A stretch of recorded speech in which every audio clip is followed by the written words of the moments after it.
이곳은 수도권의 관문, 하루 수십만 명이 오가는 환승의 요지, 부천역입니다. 언뜻 보면 여느 번화가와 다를 것 없는 평범한 도시예요. 그런데 이곳엔 묘한 별명이 붙어 있습니다.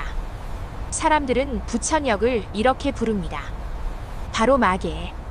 도대체 왜? 부천역은 언제부터 마개라 불리게 된 걸까요? 오늘 그 숨겨진 이야기를 파헤쳐 봅니다. 낮에 부천역은 그저 평범합니다. 출근길에 서둘러 발걸음을 옮기는 직장인들, 학교로 향하는 학생들, 쇼핑을 즐기러 나온 사람들. 그야말로 도시의 평범한 일상이 흐르는 곳이죠.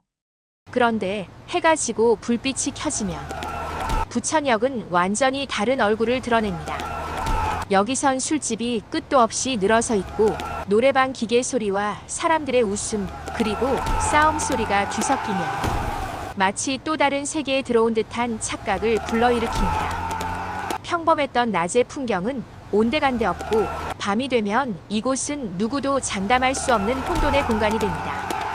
그래서 사람들은 부천역을 두고 이렇게 말하죠. 여긴 밤만 되면 마개로 바뀐다.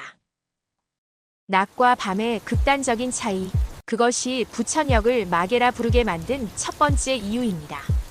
부천역 주변 골목은 단순한 술집 거리가 아닙니다. 한번 들어서면 마치 끝없는 미로에 빠진 듯 나왔다 싶으면 다시 같은 곳으로 돌아오곤 하죠. 실제로 많은 이들이 던전에 들어온 기분이라고 말합니다. 어디선가 웃음소리가 들리다가 갑자기 정적이 감돌고 누군가 뒤에서 따라오는 듯한 발걸음 소리. 그럴 때면 이곳은 정말 마개라는 말이 실감난다고 하죠. 괴담도 많습니다. 막차를 놓친 뒤 이곳 골목에서 길을 잃고 사라졌다는 이야기. 지하상가 문 닫은 후에도 들려온다는 알 수 없는 발자국 소리.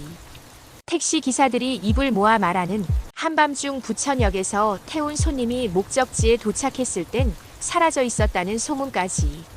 사람들은 웃으며 마개라 말하지만 이 골목 안에서는 농담이 아니라는 생각이 들곤 합니다. 도대체 이곳에서 무슨 일이 있었던 걸까요? 그렇다면 마개라는 별명은 언제 어떻게 붙게 된 걸까요? 사실 그 시작은 단순했습니다.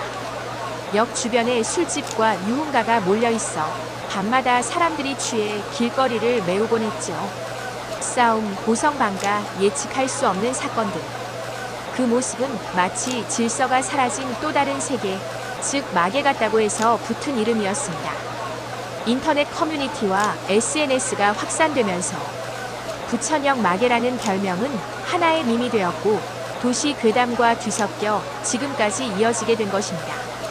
예전만큼은 아니지만 여전히 부천역은 밤이 되면 활기를 넘어선 혼돈이 감돌곤 합니다. 그래서 지금도 사람들은 습관처럼 이곳을 마개라 부르고 있죠. 즉 마개라는 이름은 단순한 농담이 아니라 부천역이 가진 도시의 또 다른 얼굴을 보여주는 상징이 된 것입니다. 부천역 마개. 그 이름은 단순한 농담일 수도 있습니다. 술집이 많아서 밤에 시끄러워서 그렇게 붙은 별명일지도 모르죠. 하지만 조금만 들여다보면 이 별명 속에는 우리가 사는 도시에 숨겨진 진짜 얼굴이 담겨 있습니다. 낮과 밤의 극단적인 차이, 끝없는 골목 속에서의 방황, 그리고 어딘가 불안한 기운. 부천역은 마개라 불리지만 그것은 단순히 두려움의 이름이 아니라 이 도시가 가진 욕망과 방황, 그리고 살아가는 사람들의 이야기를 담아낸 또 다른 얼굴입니다. 결국 마개는 부천역이 아니라 도시 속 우리 자신을 비추는 거울인지도 모릅니다. 부천역 마개라 불리는데 도대체 왜?